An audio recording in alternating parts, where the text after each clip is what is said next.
Greenbird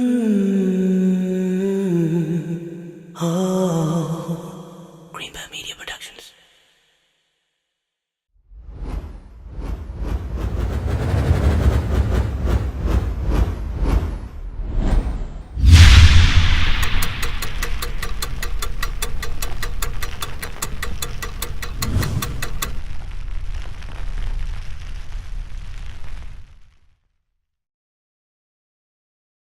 بسم الله الرحمن الرحيم والعصر إن الإنسان لفي خسر إلا الذين آمنوا وعملوا الصالحات وتواصوا بالحق وتواصوا بالصبر. The first thing we're going to talk about today is the fact that this is one of the surahs that belongs to a score of surahs that begin with oaths. You know, the rough translation, if I was to say, Wal Asr, I swear by time. It's a very coarse translation, but still, the point that's coming across is Allah Himself is taking an oath. He's swearing by something. What's the benefit of Allah Azza wa Jalla swearing? There are a few. One of them is to acknowledge the grandeur, the magnificent nature of something.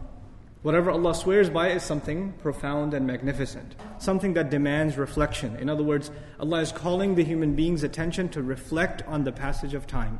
That's one meaning. The second, in this surah there's also the object of the oath, wal asr. What's the object? Al asr. What's the subject? Innal insana lafi khusr.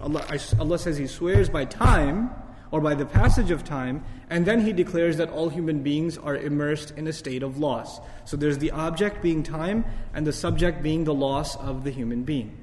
When this happens, typically in the Quran and also in ancient Arabic rhetoric, the object is actually a proof of the subject. In other words, if you say human beings are in loss, and somebody says, what's your proof? What is the one thing human beings are losing all the time? Time. Right? Where this is an asset we can never keep. We can never hold on to this hour, this minute, this second. It is leaving us, and it will continue to leave us. It is not something you can store and use later on. Another way Al-Asr is understood is, Asr is also, it refers to the life of nations. Right? So when Allah uses the word Asr, it doesn't just refer to the passage of a time of a day, only, or the life of one person, but the life of an entire nation. And these rises and falls of nations themselves are proof that human beings are in loss. Then you go further and we find that the oath, that the object of the oath is a witness for the subject of the oath. This is different now. We said two things. The object is a proof of the subject, that's one thing. The second is the object is a witness for the subject. In other words, how we understand that now in Surah Al-Asr is Allah is bringing time as a witness to something. What is time supposed to witness? That no doubt human beings are immersed in loss. What does that mean? You and I, and humanity at large, they run after things. We run after things that are actually distractions from our real purpose in life. Alhaakum at-takathur. It deluded you. The want of more, the mutually shared urge to get more and more. It distracted you from your real purpose. Now, are we the first people to run after wealth?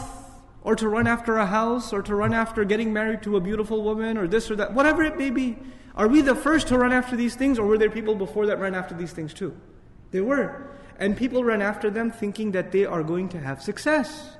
When they get them, they will have success. And time, Allah made time a witness that people came and they ran after these things and they failed. And then other people came and they ran after these things and they failed again. And other people came and did the same thing again. Thousands upon thousands of years, hundreds upon hundreds of generations, one after another, the same drama over and over again. And one creation of Allah has been watching it happen. It's witness to this thing over and over again. It's almost as though when it sees our struggles, it says, here we go again. Here's another one. So in other words, time is a witness to the tragedy of human life, the tragedy of the human being's aspirations headed in the wrong direction. So time is being brought as a witness against us, or a witness to the tragedy of the human being. One of the meanings of Asr is time that is running out, or the last ebb of time, the last portion of time. Even Salat al-Asr is the last part of the day. Right, when time's running out. And classically speaking, Asr was the time in ancient society, especially in Arab society, when the merchant and the traveler, they're always in a hurry. Because when it's nightfall, there's a lot of danger, and they can't protect their assets and things like that. So the most hustle and bustle happens when? At Asr time. That's the busiest, most urgent time. In other words, the next lesson we're learning here in this surah as we go on is, whatever Allah has to say, the time for you and me to react is not a lot of time.